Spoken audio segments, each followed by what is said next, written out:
Kebanyakan orang takut dalam kegelapan, meskipun kegelapan tidak pernah menyakiti siapapun. Pada saat mata kita tidak berdaya di dalam kegelapan, pikiran manusia menjadi ketakutan dan tidak nyaman, karena manusia sudah diperbudak oleh panca indera dengan sangat mendalam.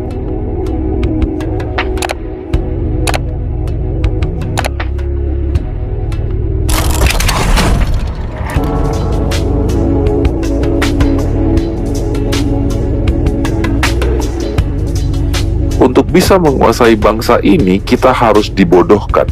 Harus. Kalau enggak, mana bisa dikuasai. Bener dong. Kita terlalu dibuat takut dengan objek mata. Baik itu mata satu, baik itu mata ketiga, bahkan mata di tengah segitiga. Ada yang bilang kontroversi, ada yang bilang setan, semua lengkap. Kalian bisa cari, semuanya ada. Tapi anehnya, kalau kalian buka YouTube kalian ataupun browser kalian, mengaktifkan mata ketiga ini menjadi sangat populer bagi dunia barat. Bahkan Shiva, yang merupakan figur yang sangat dihormati bagi penganut Hindu, memiliki 3 mata. Jadi yang benar yang mana? Oke, mari kita bahas. Simbol menyerupai mata ini sebenarnya sudah ditemukan di banyak kebudayaan dunia. Semenjak 3000 tahun yang lalu, sebelum Masehi, bangsa Mesir sudah memiliki simbol The Eye of Horus, atau Sumeria juga pernah menggunakannya. Bahkan mata ketiga ini mendapat sebuah julukan keren, yaitu The Seat of the Soul.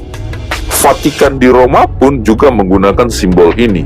Nggak percaya? Lagi, pakai Google-mu, buktikan, cari tahu. Jangan biasakan komen tanpa mencari tahu. Lalu sebenarnya apa itu mata ketiga? Mata ketiga ataupun mata satu adalah pineal gland, yang merupakan sebuah kelenjar yang terletak pada otak manusia. Disebut pineal karena bentuknya menyerupai pine cone atau biji pohon pinus.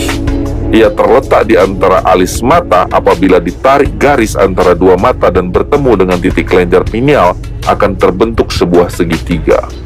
Pineal gland ini juga disebut sebagai mata ketiga, di mana tempat untuk mengakses seluruh kesadaran semesta.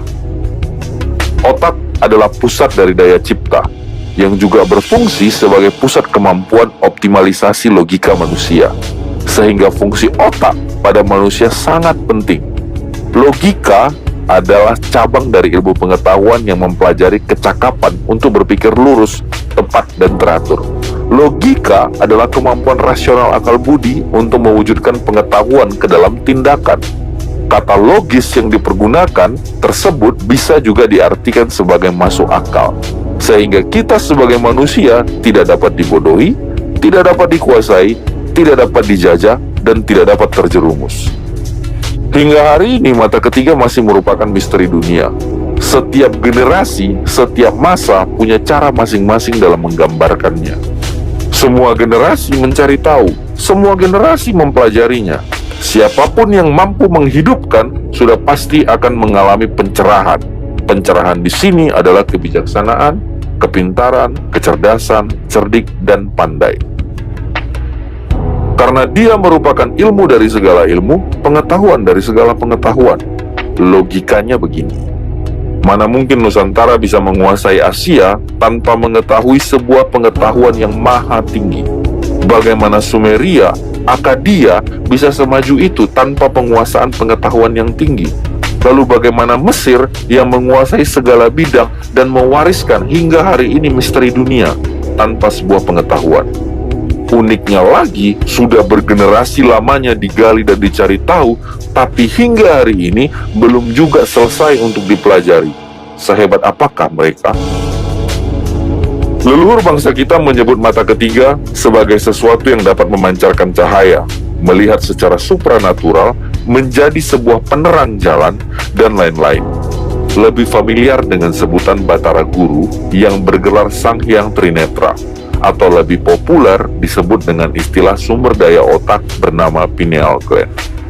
Nah, yang menarik adalah ada kaum pemilik kepentingan yang takut dan terganggu dengan kebangkitan mata ketiga ini. Karena mata ketiga ini terlalu bahaya jika dibangkitkan, karena akan membuat manusia susah untuk dibodohi, karena akan menjadi benturan antara dogma dan logika, yang artinya jalan buntu bagi kekuasaan, kepentingan dalam bungkusan kebodohan. Kecerdasan, Ilmu pengetahuan dalam balutan logika harusnya menjadi landasan kebesaran suatu bangsa. Dalam hal ini telah diajarkan oleh leluhur kita. Sayangnya ajaran ini selalu dalam bentuk bahasa kode, hanya untuk orang yang berpikiran terbuka dan tidak gampang untuk diterjemahkan bagi semua orang. Bagaimana? Apakah kalian paham? Jadi santai aja kalau kalian melihat simbol mata seperti itu.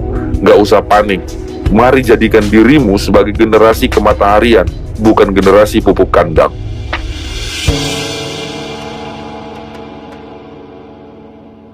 Mari kembalikan kejayaan negeri matahari.